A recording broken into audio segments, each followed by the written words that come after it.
برسوں کی روپوشی اور جدوجہد کے دوران میں نے جب بھی پاکستان کے بارے میں سوچا، میری دانست میں میرے ماضی کا کوئی شناسہ نہیں رہا تھا۔ رہا نام تو ایک ملک میں ہزاروں ہم ناموں کا ہونا بھی بعید از امکان نہیں تھا۔ اسی وجہ سے میں نے پاکستان پہنچنے کے بعد ہر جگہ اپنا اصل نام درج کرایا تھا، جبکہ سیتا کا نام لیلا صفدر ظاہر کرتا رہا تھا۔ لیکن حاجی اللہ داد سے گفتگو کے بعد میں نے شدت سے اپنے نام کی تبدیلی کی ضرورت محسوس کی۔ یہ محض ایک اتفاق ہی تھا کہ چوبرجی آتے ہوئے میں نے سیتا کو ہوٹل میں چھوڑ دیا تھا، کیونکہ ہندوستان میں قیام کے دوران میرے ساتھ سیتا کا نام بھی بہت اچھالا گیا تھا، اور اگر پاکستانی اخبارات میں اس کی تصویریں نہیں تو تفصیلات ضرور میرے حوالے سے چھپی ہوں گی، جن کی بنا پر حاجی اللہ داد جیسے گھاگ شخص کے لیے معاملے کی تہہ تک پہنچنا دشوار ثابت نہ ہوتا۔ مجھ سے جو کچھ بن پڑا میں ضرور کروں گا۔ دعا کیجیے کہ میں ستوت علی کا سراغ لگانے میں کامیاب ہو جاؤں۔ میں نے وہاں سے اٹھتے ہوئے کہا، مجھے یقین ہے کہ وہ نابکار ابھی تک جیل میں ہی سڑ رہا ہوگا۔ حاجی صاحب کے لہجے میں حقارت اور تعصب کے ملے جلے اثرات نمایاں تھے۔ اب میں کراچی ہی جاؤں گا، وہ وہاں ہو یا نہ ہو، مجھے اس کی تلاش کا آغاز تو وہیں سے کرنا ہوگا۔ نام نہیں بتایا تم نے ابھی تک اپنا؟ سلطان کہتے ہیں مجھے۔ کہاں ٹھہرے ہو؟ لاہور پہلی بار دیکھا ہے، علاقوں کے نام سے ناواقف ہوں۔ ایک دوست کے ساتھ بغداد سے آیا تھا، اسی کے گھر ٹھہرا ہوں۔ یہاں رہو یا دوبارہ لاہور آنا ہو تو مجھ سے ضرور ملنا۔ انشاءاللہ ضرور حاضر ہوں گا۔ میں حاجی اللہ داد کے گھر سے نکلا تو دل کی عجیب سی کیفیت تھی۔ میرے گھر والے زندہ تھے یا مردہ، خوشحال تھے یا تباہ کار، وہ جیسے بھی تھے اور جہاں بھی تھے، کم از کم مجھے ان کے بارے میں پوری معلومات مل گئی تھی۔ مگر دکھ اس بات کا تھا کہ بھائی جان نے زندہ رہنے کے لیے مجھ سے بھی بدتر اور رسوا کن راہ اختیار کی تھی۔ میں ذہن میں قیاس اور امکانات کے گھوڑے دوڑاتا اس بستی سے باہر آ گیا۔ چوبرجی سے نکلنے کے بعد میں نے تانگا پکڑا اور لٹن روڈ سے ہوتا ہوا پرانی انارکلی کے نکڑ پر مال روڈ کے چوراہے پر اتر گیا۔ میں اپنی سوچوں میں گم رنگ محل کی طرف روانہ ہوا، جہاں والد مرحوم کی قدیم دکان میں سیلز مین نے اجنبی نگاہوں مگر مسکراتے چہرے کے ساتھ اٹھ کر میرا استقبال کیا۔ فرمائیے، کیا خدمت کر سکتا ہوں؟ میں کل اس دکان کے پرانے مالک کے… میرا جملہ مکمل ہونے سے پہلے اس کے چہرے پر سجی ہوئی مسکراہٹ معدوم ہو گئی۔ ہاں، پتہ مل گیا ہے۔ یہ کہتے ہوئے اس نے شوکیس کی ایک دراز کھولی اور ایک توڑا موڑا کاغذ میری طرف بڑھا دیا، جیسے وہ مجھے فوراً وہاں سے رخصت کر دینا چاہتا ہوں۔ پرچے پر چودھری بشیر کا اقامتی پتہ پڑھ کر میں نے اس سیلز مین کو گھورا اور دکان سے باہر آ گیا۔ اللہ داد کی فراہم کی ہوئی معلومات پر مجھے پورا یقین تھا، مگر میں چودھری بشیر سے بھی مل لینا چاہتا تھا، تاکہ لاہور چھوڑنے سے قبل اپنے گھر والوں کے بارے میں زیادہ سے زیادہ معلومات اکٹھی کر سکوں۔ چودھری بشیر کی اقامت گاہ گلبرگ کے علاقے میں تھی۔ میں رنگ محل سے ایک رکشے میں ادھر روانہ ہو گیا۔ اس کا مکان وسیع و عریض اور خوشنما تھا۔ دربان نے میرا نام اور آنے کا مدعا معلوم کر کے مجھے برآمدے میں بٹھایا اور خود اندر چلا گیا۔ چند لمحوں بعد اس کے ہمراہ ایک ادھیڑ عمر شخص باہر آیا اور اتفاق سے ہاتھ ملا کر مجھے نشست گاہ میں لے گیا۔ میں آپ کو پہچان نہیں سکا سلطان صاحب۔ میں بغداد سے آیا ہوں، ستوت علی اور مظہر علی سے ملنا چاہتا تھا، مگر وہ دکان بیچ چکے ہیں۔ موجودہ مالک کے لیے تو ان کے نام بھی اجنبی نکلے۔ اس کی معرفت آپ تک پہنچا ہوں، شاید آپ ہی ان کی نشاندہی کر سکیں۔ وہ دونوں تمہارے مقروض تو نہیں تھے؟ چودھری بشیر کے چہرے پر سنجیدگی کی گہری تہ جم گئی اور لہجہ گمبھیر ہو گیا۔ میرے لیے یہ نقطہ قابل غور تھا کہ میری زبان سے میرے بڑے بھائیوں کا نام سنتے ہی وہ شخص آپ سے تم پر اتر آیا تھا۔ نہیں، وہ عزیز ہے میرے۔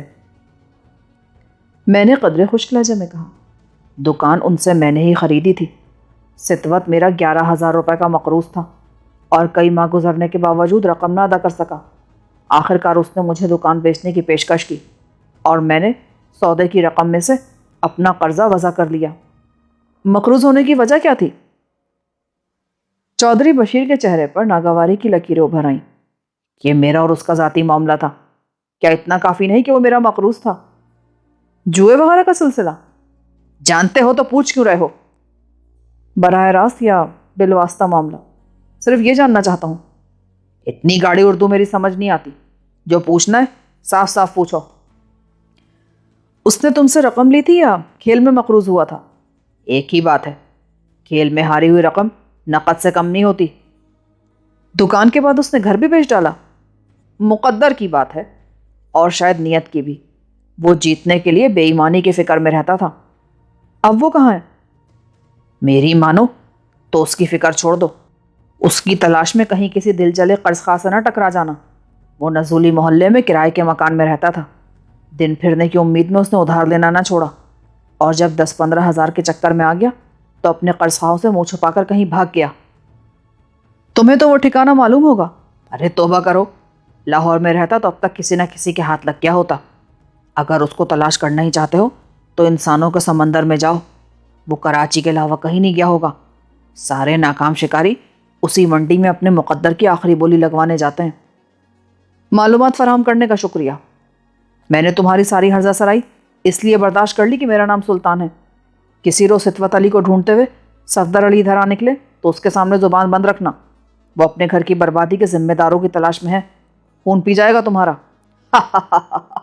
وہ بھگوڑا، اس کی دھمکی نہ دو مجھے۔ ستوت تو اکثر کہتا رہتا تھا کہ صفدر ہندوستان سے زندہ نہیں نکل پائے گا۔ میں غصے میں بل کھاتا ہوا اس کے مکان سے باہر آ گیا۔ چودھری بشیر اپنے طور طریقوں سے مجھے عادی جواری نظر آیا تھا، اور مجھے اعتماد تھا کہ اس بارے میں میری نگاہیں دھوکہ نہیں کھا سکتی تھیں۔ اس کے عالیشان مکان کی بنیادوں میں مجھے اپنے گھر اور دکان کی موجودگی محسوس ہو رہی تھی۔ یہ بات وثوق سے کہی جا سکتی تھی کہ چودھری بشیر نے دکان پر نگاہ رکھتے ہوئے بھائی جان کو چال بازی سے اپنا مقروض کیا تھا، تاکہ نادہندگی کا دباؤ ڈال کر وہ بیش قیمت دکان اپنی مرضی کے داموں پر حاصل کرنے میں کامیاب ہو سکے۔ اس سے گفتگو کرتے ہوئے غصے میں مجھے اس سے پوچھنا یاد ہی نہیں رہا، ورنہ مجھے شبہ تھا کہ کہیں مکان بھی اسی نے نہ خریدا ہو، اور اگر مکان اس نے نہ بھی خریدا ہو تو اس کی فروخت میں کسی نہ کسی طرح اس کا ہاتھ ضرور تھا۔ بشیر کے بارے میں میرا دماغ اتنا پھرا ہوا تھا کہ میں فوری طور پر نئے شبے کی تصدیق کی تردید حاصل کرنے پر تل گیا۔ دوبارہ چودھری بشیر سے رجوع کرنا تو بے سود تھا، لہٰذا میں گلبرگ سے سیدھا چوبرجی پہنچا۔ دستک کے جواب میں حاجی اللہ داد باہر آئے تو مجھے دیکھ کر حیران رہ گئے۔ ارے سلطان میاں، تم دوبارہ کیسے؟ جاتے ہوئے ایک بات معلوم کرنی تو بھول ہی گیا تھا۔ کہو۔ چچا کا مکان کس نے خریدا تھا؟ اس کی اچانک کیا ضرورت پیش آ گئی؟ یہ مکان چچا جان مرحوم کی نشانی ہے، ہو سکا تو اسے موجودہ مالک سے خریدنے کی کوشش کروں گا، تاکہ مرحوم کی یہ یادگار ہمارے خاندان ہی کے کسی فرد کے تصرف میں رہے۔ بہت اچھا خیال ہے۔ ایمانداری کی بات تو یہ ہے کہ نئے مالک کا نام مجھے بھی نہیں معلوم۔ فروخت ہونے کے بعد کافی دن مکان خالی رہا، پھر یکے بعد دیگرے کئی کرایہ دار آتے جاتے رہے۔ چند منٹ ٹھہرو، ابھی معلوم کیے لیتا ہوں۔ مجھے رضامند پا کر انہوں نے اندر بٹھانے پر اصرار کیا، مگر میں نے باہری انتظار کو ترجیح دی، اور وہ تیز تیز قدموں سے ہمارے مکان کی طرف چل دیے۔ ان کی واپسی میں چند منٹ سے زیادہ دیر نہیں لگی۔ کرایہ دار عورتوں سے پتہ چلا کہ مالک مکان کوئی چودھری بشیر ہے جو گلبرگ میں رہتا ہے۔ مجھے حاجی صاحب کی آواز کسی گہرے کنویں سے آتی محسوس ہو رہی تھی۔ مرد کام سے واپس آئیں گے تو پتہ بھی لے لوں گا، کسی وقت ادھر سے گزر ہو تو مجھ سے لے لینا۔ میں حاجی صاحب کا شکریہ ادا کر کے لوٹ آیا۔ چودھری بشیر کو نقصان پہنچانے کی صورت میں فوری طور پر میرے خلاف دو گواہ پیدا ہو جاتے، جن میں پہلا دکان میں قائم میڈیکل اسٹور کا اینک زدہ مالک تھا، اور دوسری شخصیت حاجی صاحب کی تھی، جو میری ذات سے تمام تر ہمدردیاں رکھنے کے باوجود ہرگز یہ پسند نہ کرتے کہ میں کسی کو ایذا پہنچاؤں۔ پولیس کی گرفت میں آنے کے بعد میں نہ خود کو بغداد سے آیا ہوا سلطان علی ثابت کر سکتا تھا، اور نہ ہی پاکستانی شہریت کا کوئی ٹھوس ثبوت فراہم کر سکتا تھا۔ یمنی پاسپورٹ جو قانونی اعتبار سے ہر طرح سے جائز تھا پیش کیا جاتا تو میرا اصل نام سامنے آ جاتا، اور نئے جرم کے ساتھ ہی ماضی کا مواخذہ بھی شروع ہو جاتا۔ لہٰذا بہتر یہی تھا کہ عارضی طور پر بشیر کو بھلا دیا جائے، تاکہ وہ مزید لوگوں کو گمراہ کر کے اپنے لیے بدترین سزا کا مضبوط تر اخلاقی جواز خود ہی فراہم کر سکے۔ میں تھکا ہارا ہوٹل واپس پہنچا تو سیتا میرے انتظار میں اکتاہٹ کی منزل سے گزر کر تشویش کا شکار ہو چکی تھی۔ کہاں رہ گئے تھے تم؟ شہر کے راستوں کو پہچاننے کی کوشش کرتا رہا سارا دن۔ کیا بات ہے، کچھ پریشان لگ رہے ہو؟ ذرا دم تو لینے دو، آتے ہی جرا شروع کر دی۔ اس نے جوتے اتارنے میں میری مدد کی، اور میں تھکان سے چھٹکارا حاصل کرنے کے لیے غسل خانے میں داخل ہو گیا۔ نہا کر باہر نکلا تو سیتا سسنا میں کمرے میں ہی گرم گرم چائے منگوا چکی تھی۔ مجھے اندازہ تھا کہ وہ میری دن بھر کی کارگزاریوں کی رپورٹ سننے کے لیے بے چین تھی، مگر چائے نوشی کے دوران اس نے ایک بار بھی زبان نہیں کھولی۔ آج بڑی دردناک خبریں ملی ہیں مجھے اپنے گھر والوں کے بارے میں۔ کیا؟ اس قدر تشویش کی ضرورت نہیں ہے، سب گزری ہوئی باتیں ہیں جن کے بارے میں ہم کچھ نہیں کر سکتے۔ مجھے دکھ اس لیے کہ یہ واقعات میرے علم میں آ جی ہے۔ اپنے گھر والوں میں سے کسی سے ملاقات ہوئی تمہاری؟ ماں مر گئی، ایک بھائی بیوی بچوں سمیت دم گھٹنے سے ہلاک ہو گیا، بڑا بھائی زندہ ہے لیکن اندیشہ ہے کہ وہ کسی جیل کی دیواروں میں اپنے شب و روز گزار رہا ہوگا۔ اس کے استفسار پر میں نے اسے سارے واقعات تفصیل سے سنا دیے۔ تو تمہارا خیال ہے کہ بھائی جان کو بگاڑنے میں چودھری بشیر کا ہاتھ ہے؟ اس خیال کی وجہ یہ کہ اس نے بھائی جان کو مقروض کر کے پہلے دکان پر ہاتھ صاف کیا، پھر مکان بھی ہتھیا لیا۔ اگر دونوں ٹھکانوں کا پہلا خریدار وہ نہ ہوتا تو شاید میں اسے بھول جاتا۔ دراصل گھر برباد ہونے کی اصل وجہ یہی تھی کہ مکان بیچا گیا اور ایک چھت کے نیچے رہنے والے مختلف سمتوں میں بکھر گئے۔ مگر ہم اس کا کیا بگاڑ سکتے ہیں؟ فی الحال تو کچھ نہیں، لیکن تم دیکھنا کہ کسی وقت وہ خود مجھے اپنی بدماشی کے افسانے سنانے پر مجبور ہو جائے گا۔ غنیمت یہ ہے کہ تمہیں وقت کی نزاکت کا احساس ہے۔ جب تک ہم یہاں اپنی بنیادیں استوار کر کے نئی شناخت پیدا نہ کر لیں، کسی ہنگامہ آرائی میں ملوث ہونا ہمارے لیے شدید خطرے کا باعث ہو سکتا ہے۔ اب ہمیں دوبارہ کراچی جانا ہوگا۔ وہ کس لیے؟ مجھے بھائی جان کا سراغ لگانا ہے، نہ جانے وہ کہاں اور کس حال میں ہے، اس کے بعد ہی میں کچھ کرنے کے قابل ہو سکوں گا۔ تم نے جو معلومات جمع کی ہیں ان سے تو یہی اندازہ ہوتا ہے کہ تمہارے بھائی جان جیل میں ہوں گے۔ انہیں وہاں سے نکالنا ہمارے بس سے باہر کی بات ہے۔ جرمانے والی بات میں کچھ وزن ہے، لیکن وہ ایک مبہم سا قیاس ہے جو درست بھی ہوا تو بھائی جان کی قید کی مدت میں کمی کرانے کے لیے ہمیں جرمانے کی رقم ادا کرنی ہوگی جو ہزاروں سے کم نہیں ہوگی۔ تم کہنا کیا چاہتی ہو؟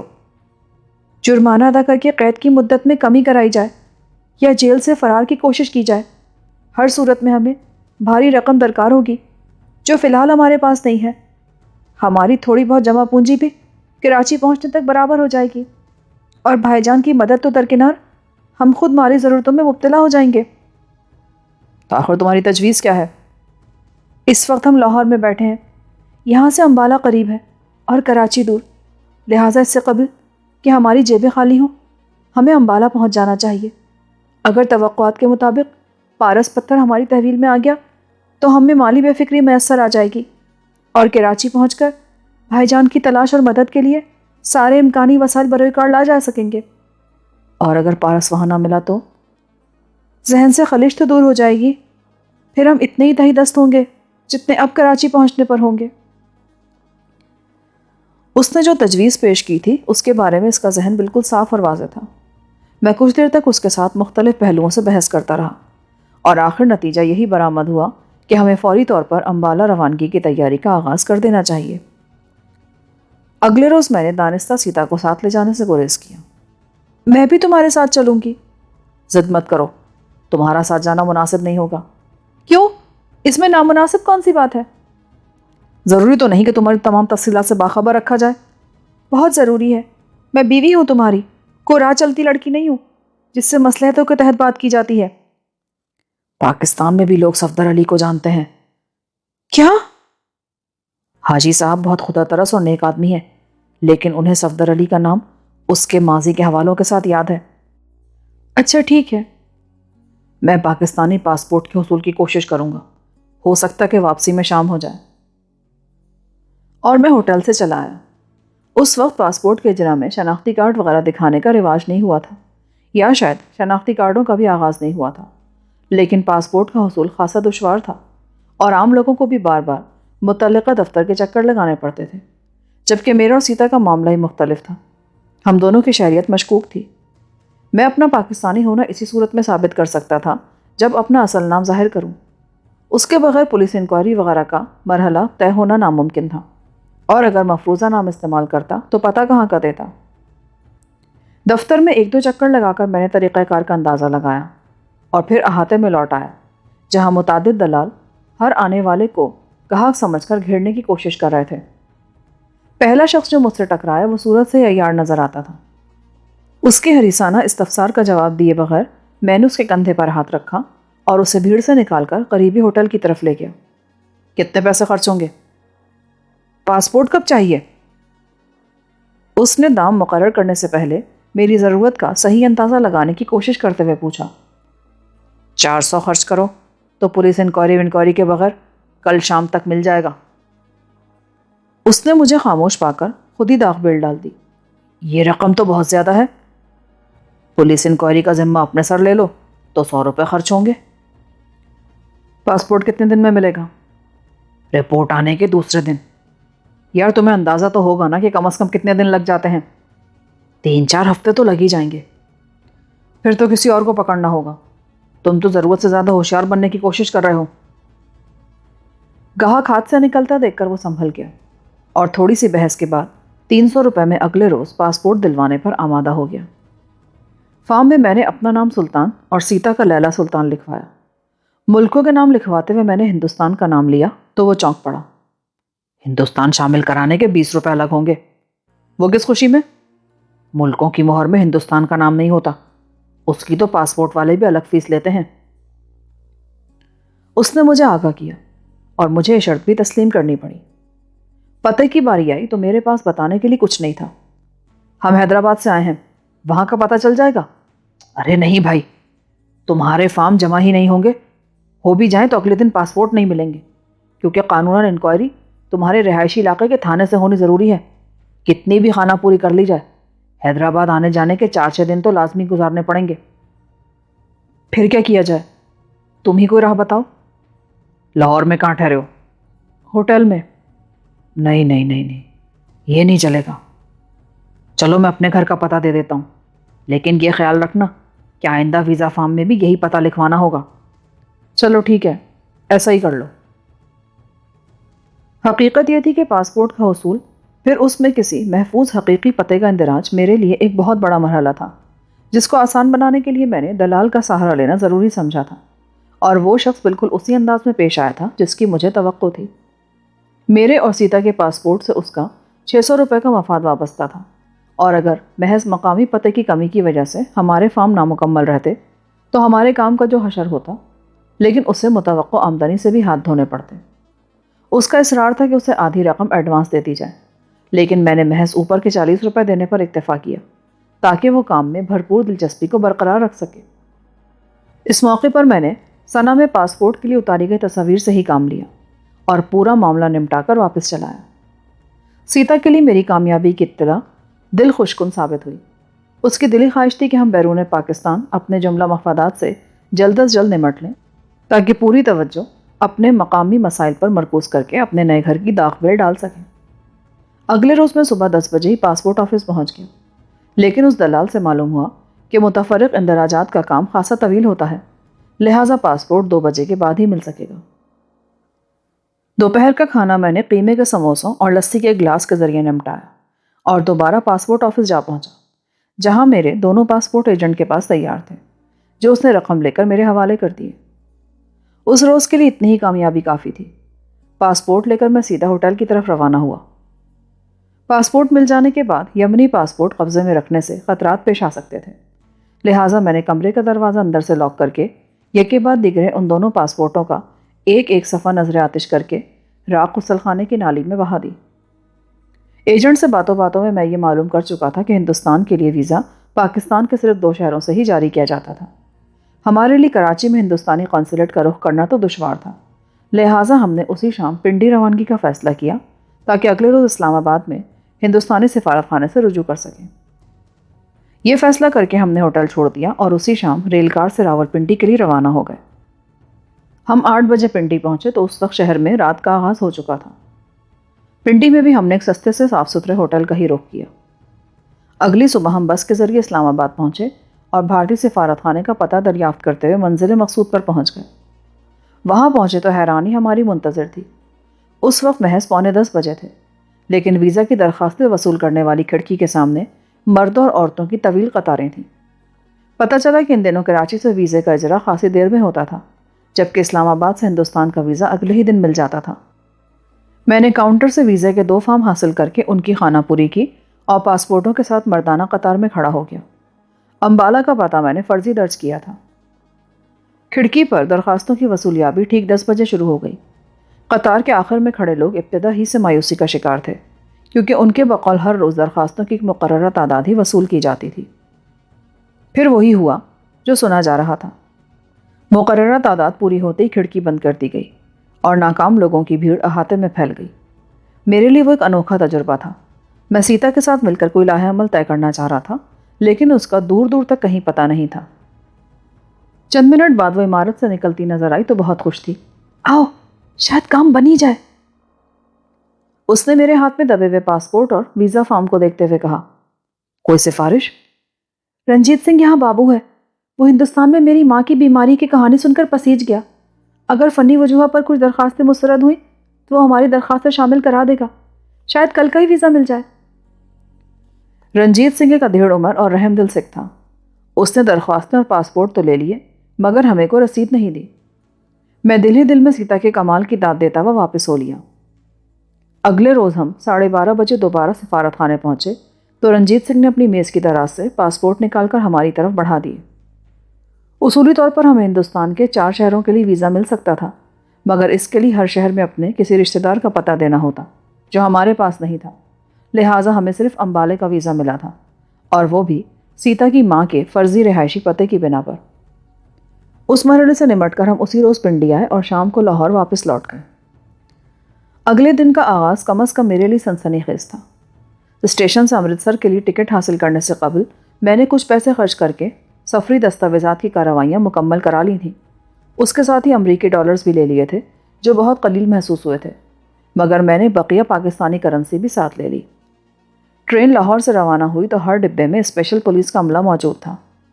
چند منٹ کے سفر کے بعد ٹرین واگا چیک پوسٹ پر روک دی گئی اور ٹرین چلانے والے عملے کے علاوہ سارے سرکاری اہلکار ٹرین سے اتر گئے۔ ہندوستانی اور پاکستانی سرحد کے درمیان مختصر سی آزاد پٹی میں ہندوستان کے 2 گھڑ سوار سپاہی موجود تھے۔ ٹرین دوبارہ حرکت میں آئی تو ان میں سے ایک مسلح گھڑ سوار ٹرین کی ایک جانب موجود تھا۔ آزاد پٹی سے گزر کر ٹرین اٹاری اسٹیشن پر رک گئی اور سارے مسافر سامان سمیت ٹرین سے اتر گئے۔ کاغذات اور ساز و سامان کی اجتماعی دیکھ بھال میں توقع سے بہت کم وقت صرف ہوا اور مسافر دوبارہ ٹرین میں سوار ہو گئے۔ اس بار ٹرین حرکت میں آئی اور ہندوستانی سرزمین پر دوڑنے لگی۔ بمشکل 20 منٹ بعد ٹرین امرتسر کے اسٹیشن پر رک چکی تھی، جہاں ہر طرف پگڑیاں ہی پگڑیاں نظر آ رہی تھیں۔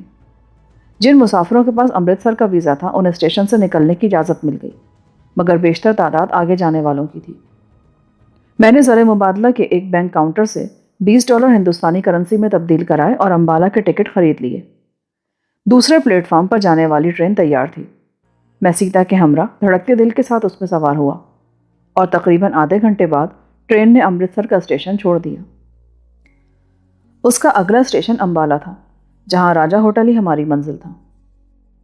سندری کا دیا ہوا پارس پتھر وہاں موجود تھا یا نہیں، اس بارے میں محض امید ہی کی جا سکتی تھی، لیکن اصل صورتحال کے بارے میں ہم دونوں میں سے کوئی بھی پر یقین نہیں تھا۔ میں خیالات کی رو میں ڈوبا کھڑکی سے باہر دیکھ رہا تھا کہ اچانک ایک کرخت آواز نے مجھے چونکا دیا اور میرا دل اچھل کر حلق میں آ گیا۔ میں نے اس کرخت آواز والے کی طرف چہرہ گھمایا تو میری سنسناتی ہوئی رگوں میں دوران خون بحال ہوتا محسوس ہوا، کیونکہ اس کے مخمینی سے بدن پر ریلوے کی مخصوص وردی منڈی ہوئی تھی۔ آنکھیں کیا دکھا رہے ہو؟ ٹکٹ نکالو۔ اس کے مدعا سے واقف ہوتے ہی میں نے جیب میں ہاتھ ڈالا اور جب دونوں ٹکٹ نکال کر اس کی طرف بڑھائے تو اس کے استخوانی چہرے پر پژمردگی سی تیر گئی۔ میرے ابتدائی رد عمل کی بنا پر وہ شاید یہ رائے قائم کر چکا تھا کہ میں بلا ٹکٹ اس ٹرین میں سفر کر رہا تھا۔ اس نے ہاتھ میں تھامی ہوئی سادہ مشین سے ٹکٹوں میں سوراخ کیے اور ٹکٹ میری گود میں پھینک کر واپس چلا گیا۔ سفر نہایت خوشگوار اور پرسکون گزرا اور دوپہر کے قریب ٹرین امبالہ اسٹیشن پر جا رکی۔ ہم دونوں کے پاس وزن کے اعتبار سے سامان نہ ہونے کے برابر تھا، لہٰذا ہم پھرتی سے ٹرین سے اترے اور پرہجوم پلیٹ فارم پر اپنا راستہ بنانے لگے۔ اسٹیشن سے باہر سواریوں کا ایک رنگ برنگا ہجوم جمع تھا، مگر ہم تانگوں اور رکشوں کی بھیڑ سے نکلتے ہوئے ٹیکسی اسٹینڈ کی طرف بڑھ گئے۔ کرایہ کیا لوگے؟ ٹیکسی والا مسکرایا۔ جو جی چاہے دے دینا باؤ جی، ویسے ہم میٹر سے چلتے ہیں۔ جانا کہاں ہے آپ کو؟ راجہ ہوٹل۔ راجہ ہوٹل؟ کوئی گلی محلے کا نام نہیں؟ گلی محلے نہیں، مجھے خاص راجہ ہوٹل میں ہی جانا ہے۔ اب تو بس اس بازار کا نام ہی رہ گیا ہے، راجہ ہوٹل تو توڑا جا رہا ہے، آپ کو کہیں اور ٹھہرنا ہوگا۔ توڑا جا رہا ہے؟ ہاں بیگم صاحب، سنا ہے وہاں ایک نئی بلڈنگ بنائی جائے گی، شاید نیچے ہوٹل بھی دوبارہ کھل جائے۔